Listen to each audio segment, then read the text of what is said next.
तू चुने। क्योंकि आज हमारे पास इतनी मेजॉरिटी नहीं है कि हम अपने तौर के ऊपर हुकूमत बना सकें। बिस्मिल्लाहिर्रहमानिर्रहीम। अस्सलाम वालेकुम दोस्तों, जैसा कि आपको मालूम है कि 8 फरवरी को हमारे मुल्क इस्लामी जमहूरिया पाकिस्तान में जनरल इलेक्शंस हुए।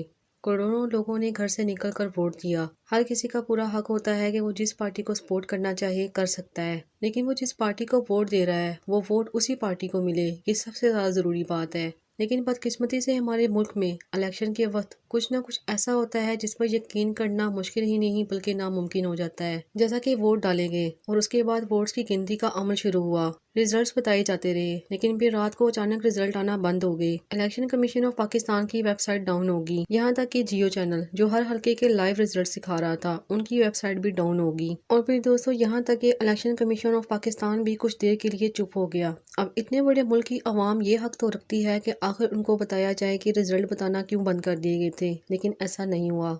ये सब मिलकर भी एक ऐसे शख्स और पार्टी को नहीं हटा सके जिस शख्स ने पाकिस्तान की 75 साल तारीख के अंदर पहली बार हकीकी आज़ादी का नारा लगाया। क्या हम अभी भी अमेरिकन कॉलोनी के अंदर ही रहते हैं, ना कि पाकिस्तान में? क्या हम आज भी आज़ाद फैसले नहीं कर सकते? जो सूरत हाल इस वक्त बन चुकी है, ना तो हम आलमी इत्तेहाद हासिल कर सकते हैं और ना ही हम नई इंडस्ट्रीज लगा सकते हैं, ना हम बेरोज़गारी को ख़त्म कर सकते हैं, और नतीजा आपके सामने है और वो महंगाई की सूरत में हमारे सामने होगा। स्टॉक मार्केट में गिरावट आएगी जिसका असर सिर्फ और सिर्फ आम इंसान की ज़िंदगी पर होगा, क्योंकि इस तरह की सूरत हाल की वजह से महंगाई का इससे भी बड़ा तूफान आ जाएगा। बिजली, पानी, गैस, पेट्रोल, खाना पीना सब कुछ महंगा होगा।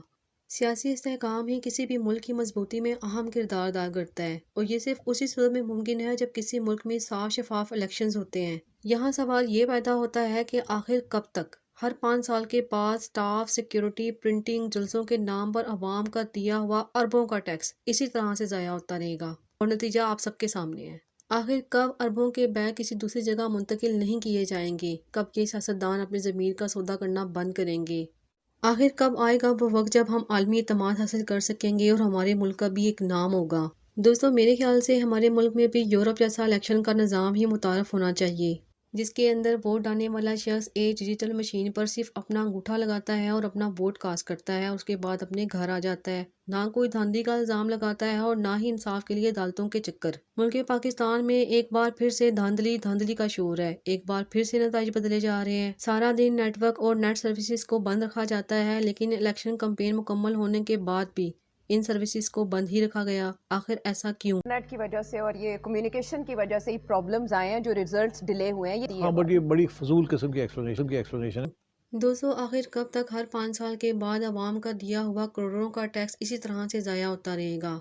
आखिर हम कब तक ये 5 साल हमारे और अगले 5 साल तुम्हारे का खेल देखते रहेंगे? आखिर कब तक हमारे मुल्क के सियासतदान सिर्फ और सिर्फ एक दूसरे की टांगें ही खींचते रहेंगे? दुनिया के दूसरे इस्लामी ममालिक को देख लें तो वो आज तरक्की करके कहाँ से कहाँ पहुँच चुके हैं। पाकिस्तान के बाद आज़ादी हासिल करने वाले चाइना की मिसाल आप सबके सामने है। कुल मिलाकर बात सिर्फ इतनी सी है कि अगर पाकिस्तान से सिर्फ और सिर्फ करप्शन को निकाल दिया जाए तो हमारे मुल्क की तरक्की मुमकिन है। जब तक हम मसले की जड़ को ख़त्म नहीं करेंगे तब तक ना तो हम तरक्की कर सकते हैं और ना ही हम अपना निज़ाम बदल सकते हैं। आखिर कब आएगा वो वक्त जब इस मुल्क में रहने वाला कोई भी शख्स बेरोज़गार नहीं होगा, हर शख्स आला तालीम याफ्ता होगा, हर शख्स खुददार होगा।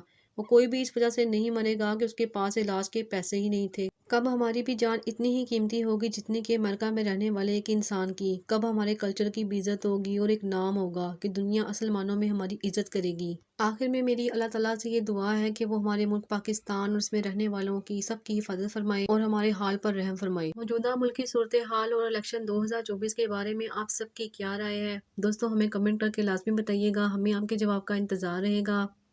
फिर हाजिर होंगे एक नई वीडियो के साथ, तब तक के लिए अल्लाह हाफिज़।